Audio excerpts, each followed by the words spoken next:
Bentrovati al meteo. Tempo inizialmente buono, poi un nuovo impulso atlantico porterà ancora maltempo sul finire della giornata di giovedì 7 novembre. Vediamo la situazione dunque nel dettaglio. Sul Veneto sarà asciutto con nebbie e nubi basse sulle zone di pianura. Non mancherà anche qualche spazio soleggiato nel pomeriggio, ma in serata e soprattutto durante la notte tra giovedì e venerdì peggiorerà con piogge localmente anche forti. Vediamo anche le temperature, le minime saranno comprese tra 5 e 9 gradi, valori massimi oscillanti invece tra i 12 e i 14 gradi. Situazione simile anche sul Friuli Venezia Giulia, con maggiore presenza di sole in giornata. In nottata anche qui però arriveranno le prime precipitazioni.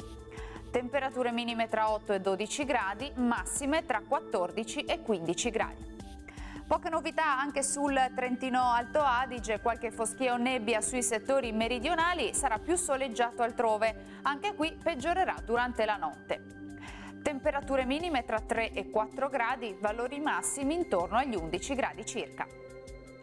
Dal meteo di Antenna 3 per ora è tutto, arrivederci.